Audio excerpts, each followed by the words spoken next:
Hello, I am Nisha Shaji, assistant professor Bhilai nursery college. आज हम BEd का इंग्लिश लैंग्वेज देखेंगे और इंग्लिश लैंग्वेज में हम आज स्टार्ट करेंगे आर्टिकल।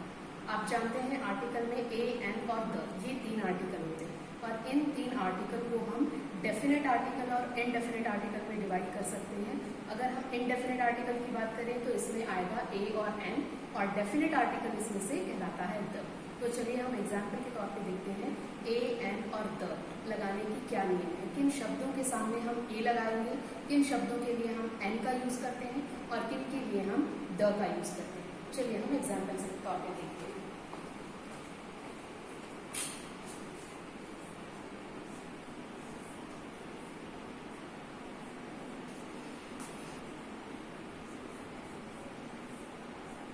तो ये रहे हमारे 3 आर्टिकल।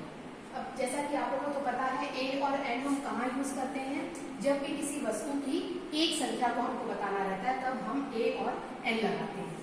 अब ये ए और एन में हम बता रहे हैं कि दोनों को हम एक चीजों के लिए, एक चीजों को जब हमको दर्शाना रहता है तब हम इन दोनों का यूज करते हैं। अब बात यहाँ पे ये आती है कि ए हम कब यूज करेंगे और एन हम कब यूज करेंगे। एन हम यूज करेंगे जब भी किसी वर्ड का स्पेलिंग स्टार्ट होगा आई ए ई आई ओ यू से, है ना। इन अल्फाबेट से या इन इंग्लिश के वॉवेल से जब भी कोई वर्ड का स्पेलिंग स्टार्ट होगा उन वर्ड्स के सामने हम एन का इस्तेमाल करेंगे। और इनके अलावा जो भी इंग्लिश में जो बचे हैं उनको हम कॉन्सोनेंट बोलते हैं, और कॉन्सोनेंट से जो भी वर्ड स्टार्ट होंगे उनके सामने उनकी एक संख्या को दर्शाने के लिए हम ए का इस्तेमाल करेंगे। फॉर एग्जाम्पल, जैसे हमको ऑरेंज के सामने आर्टिकल यूज करना है। ऑरेंज की स्पेलिंग क्या है, ये। अब ये ओ है तो यहाँ पे हम एक ऑरेंज को दर्शाने के लिए हम क्या इस्तेमाल करेंगे, एन ऑरेंज। इसी प्रकार हम अगर एप्पल की बात करते हैं तो इसकी स्पेलिंग किससे स्टार्ट हुई है, ए से। अगेन यहाँ पे हम क्या यूज करेंगे, एन यूज करेंगे। ठीक है। अब हम अगर ए का एग्जाम्पल के तौर पे लेते हैं तो सपोज यहाँ पे एक बुक के बारे में हमको लिखना है, तो बुक के सामने क्या आर्टिकल लगेगा। सबसे पहले देख लीजिए इसका स्टार्ट हम कौन से अल्फाबेट से कर रहे हैं, बी। बी क्या है, इंग्लिश का कॉन्सोनेंट है, इसलिए यहाँ इसके सामने हम क्या लगाएंगे, अ बुक। और ऐसे ही क्लॉक हो सकता है,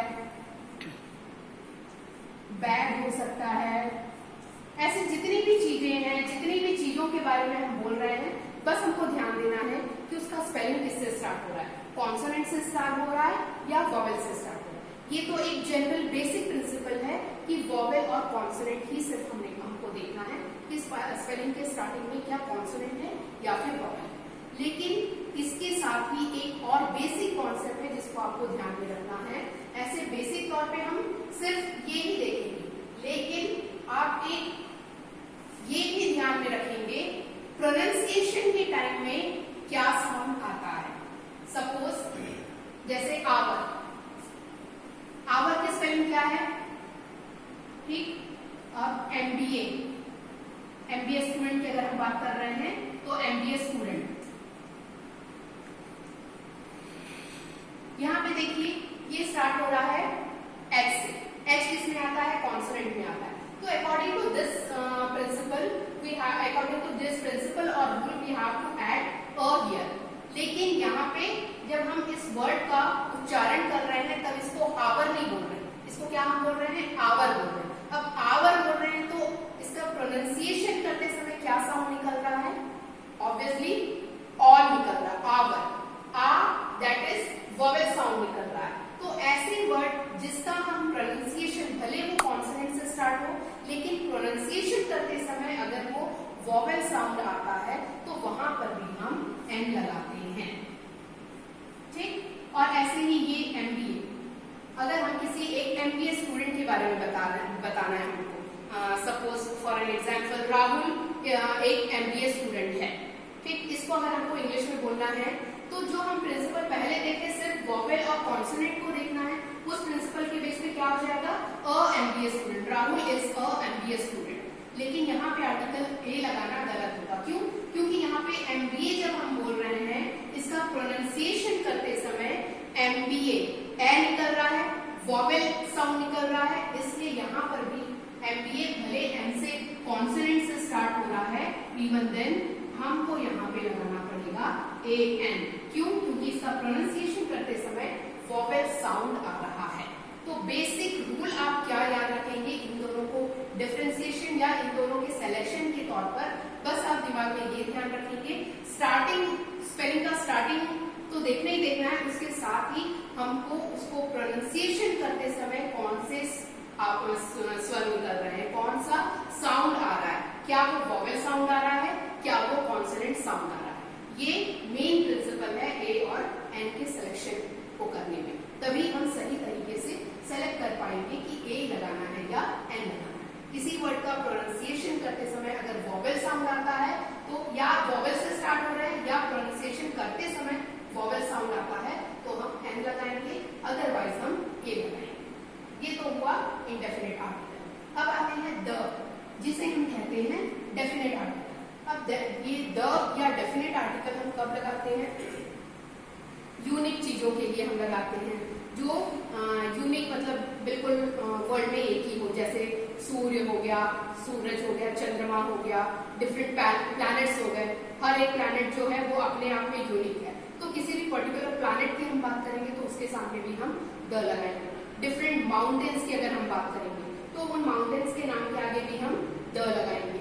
जो भी एक जनरल ट्रुथ होता है उसके सामने भी हम द लगाएंगे, जैसे द सन, द मून,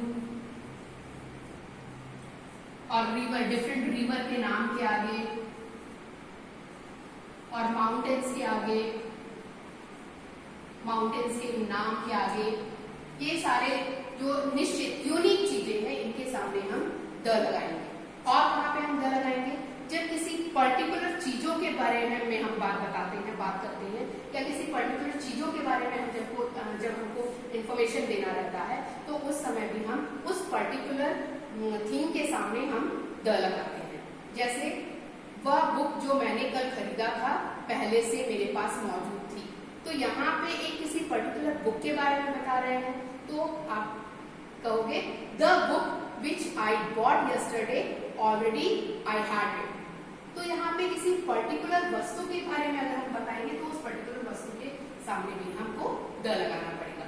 तो बस ये थोड़ी सी रूल्स आप अगर ध्यान में रखेंगे तो आर्टिकल के सारे प्रॉब्लम्स आपसे बन जाएंगे।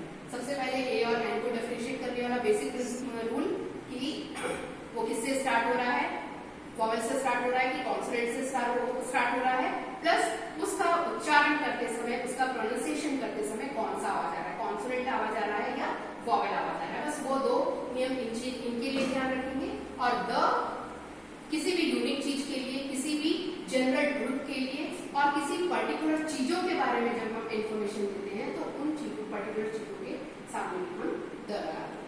तो ये यहाँ पे आपका एंड होता है आर्टिकल। इसके डिफरेंट ये आर्टिकल के बहुत सारे एग्जाम्पल्स आपको बुक्स में मिलेंगे, नेट में भी सर्च करोगे मिल जाएगा, तो उसको सॉल्व करो, आपका ये कॉन्सेप्ट पूरा क्लियर